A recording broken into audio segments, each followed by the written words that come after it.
The British Columbia Institute of Technology acknowledges that our campuses are located on the unceded traditional territories of the Coast Salish nations of Musqueam, Squamish, and Tsleil-Waututh. From the Broadcast Center at BCIT's Burnaby Campus, this is All Talk Radio. You're listening to 1680 The Crow. Good morning and welcome to your newscast to 11. My name is Grace Chen. Here is what is making news this morning. 3 Indian nationals who are accused of killing BC Sikh temple leader Hardeep Singh Niggar appear in a Surrey court. Karan Preet Singh, Kamal Preet Singh, and Karan Rar are charged with first-degree murder and conspiracy to murder. The murder has incited a diplomatic rift with India. His death strained Indian-Canadian ties after Justin Trudeau told the House of Commons that India's government played a role in the killing. Naira Ahmed from the Canadian Press explained some background that led to this incident. Police who announced the arrest last week said investigations about a possible connection to India's government continue. In September, Prime Minister Justin Trudeau told the House of Commons that credible intelligence suggested India's government played a role in the killing, which it denies. Naira Ahmed, the Canadian Press. In schools, a former band teacher at Prince of Wales Secondary has pleaded guilty to sexually assaulting a former student 4 years ago. Kyle Lettingham entered the plea in Vancouver Provincial Court for 3 charges of sexual offenses and will appear for sentencing on July 17th. Vancouver-based company Lululemon says they are confident that the investigation launched against them by Canada's Competition Bureau over greenwashing allegations are accurate and well supported. The Bureau says that there is currently no conclusion of wrongdoing. Lululemon is responding to the backlash by taking on next steps to foster an industry that is more sustainable and addresses the serious impact of climate change. The Highway of Tears is known for its multiple disappearances of Indigenous women. Upon the National Red Dress Day that honors the murdered Indigenous woman, reporter Emily Deneen spoke with Savannah Norman, who explains how this day draws attention to this issue. I think it has a long way to go, but it plays a crucial role in keeping the issue in the public eye and driving momentum for change. And I think just the red dress has become a very powerful symbol in relation to missing and murdered Indigenous women and girls. Norman hopes that with more time, people can spread awareness on these missing women. Emily Deneen for BCIT's The Crow. English ivy is a horticultural plant that can grow rapidly and out of control, even after it has been disposed of in green waste. The BCIT Go Green team is organizing an event that fosters sustainable practices.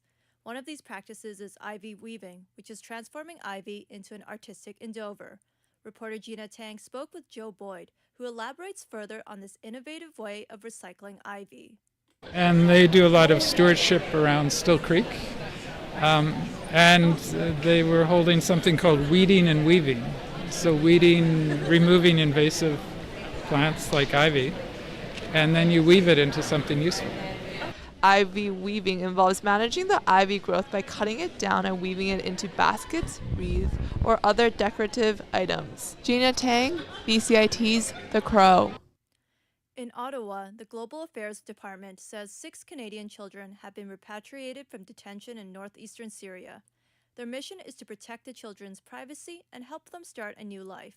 Lawyer Lawrence Greenspan, who has been assisting the family, says the children arrived safely in Montreal and a specialized clinic is helping them settle in. A security guard at rapper Drake's mansion in Toronto has been shot overnight and is seriously injured in the hospital. Police say the guard was standing outside at the affluent Bridle Path neighborhood at 2 a.m. when he was shot. Inspector Paul Krazik explains what he knows so far. We have individuals who obviously performed the shooting who were seen in a vehicle. I do not have a description of the vehicle or the suspects at this time. Again, it's very early on in the investigation. The TikTok company and its parent company ByteDance are suing the U.S. federal government. This move could ban the app unless it gets sold to another company. According to Hallelujah Hadero from ABC News, the company alleges there are growing security concerns. This morning in Vancouver, it is mainly sunny and 11 degrees Celsius.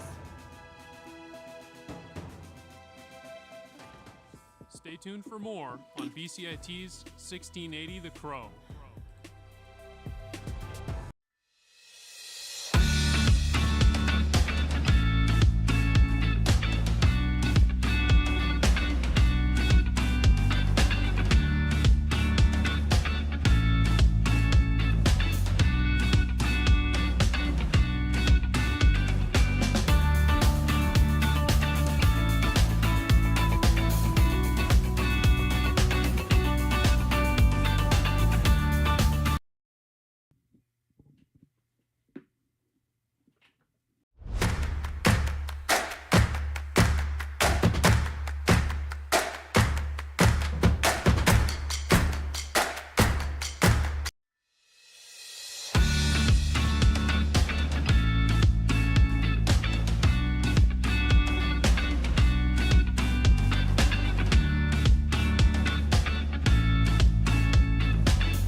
Good morning. My name is Keenan Trigaskis, and this is your sports update to 11:10.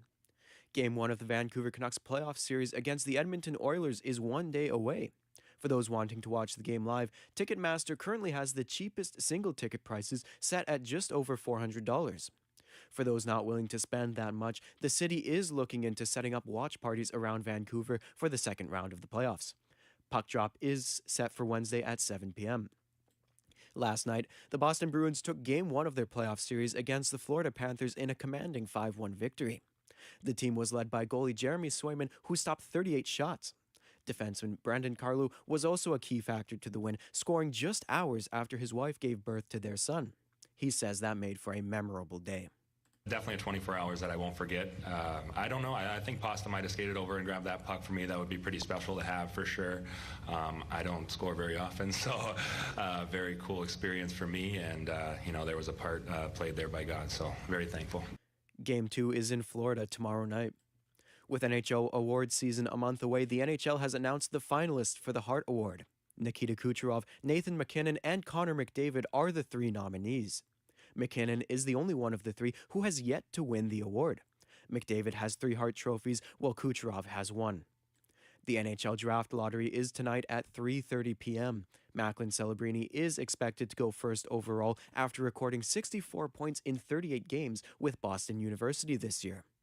The San Jose Sharks have the best odds with a 25.5% chance of taking the first overall pick. The Montreal Canadiens, Ottawa Senators, and Calgary Flames also have a chance at winning the draft lottery and picking first overall. The second ever PWHL draft is taking place in June. Their draft will be 7 rounds long, just like the NHL draft. It will provide an opportunity to many players, including Ohio State's captain and Surrey native Jennifer Gardner.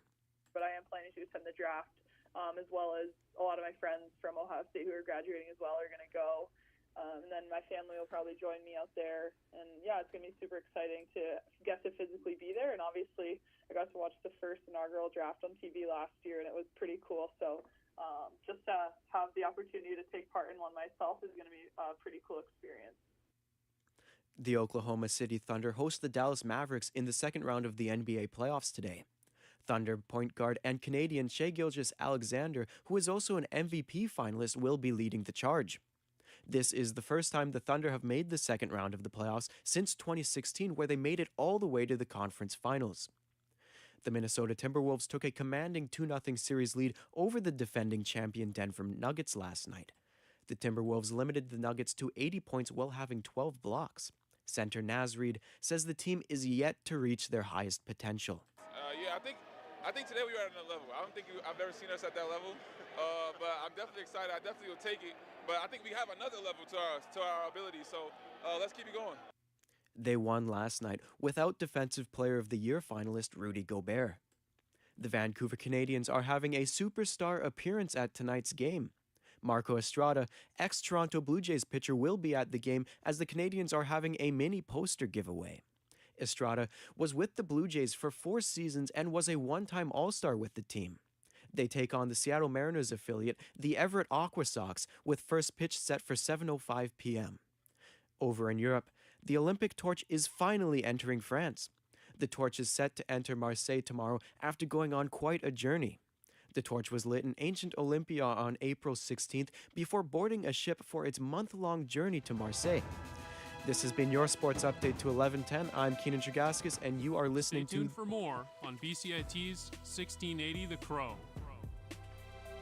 I'm Jake McGrail with BCIT News, and this is the story of the day. Vancouver is known for a number of things: its natural beauty, its diverse population, and its feelings of hopelessness? That's right, a new Statistics Canada report says that Vancouverites are less likely to have a high satisfaction with their life compared to those in the rest of the province. A big driver for this is the housing crisis. 2/3 of Canadians aged 15 to 29 rent rather than own a home, and those in that age group spend more of their income on housing than any other group. That pinch is felt very strongly in Vancouver, which has the highest rents in the country. Vancouverites are also less likely to have a strong sense of belonging in their community and less likely to feel hopeful for the future compared to the rest of the province. And according to StatsCan, BC as a whole is the least hopeful province in the country, with the number of those hopeful for the future dropping by 15% since 2016. Jake McGrail, BCIT's The Crow. Hello, I'm Anthony Atanisov, and this is BCIT's The Crow. An adaptation of TV's hit series Law & Order has arrived in Toronto. Law & Order Criminal Intent starts tonight, and I'm at BCIT's Burnaby Campus asking you what you think about a Canadian spin-off and whether Toronto was a better option than Vancouver. These are their stories. Toronto definitely is the best place for it. I'm interested to see the subject matter. I love it. I grew up to it. My mom always had it on when I was after school, and I'd always watch it. It's good. I think people are starting to realize that Canada is the place to be, and it's going to be the new England. It's a place to do it, I'd say. Lots of time there, and it's perfect for it. More of a city that has lots more crime. We do have crime here in Vancouver, but it's not the same. What do you think about the prospects of having a show like this in Vancouver? Do you think it could be possible? I think it'd be possible, but yeah, we have some sketchy areas that they could film. I think the subject matter in Vancouver would be primarily focused on our social issue with drug addiction. So I don't think we have enough rounded kind of topics for a show like Law & Order, whereas Toronto is a larger city with a larger population. Yeah, I know you see those Law and Order little opening scenes. They always do the skyline. You know what? I got to give it to Toronto there, maybe on that point. But yeah, I'd love to see it in Vancouver, of course. I think it would do good either place. There's fans all over Canada. Between those that are hardcore fans and those that tune in every now and then, the general consensus is the same. Having a spin-off in Toronto certainly makes sense, but the possibility for a Vancouver edition is something people want to see. I'm Anthony Atanisov with BCIT's The Crow.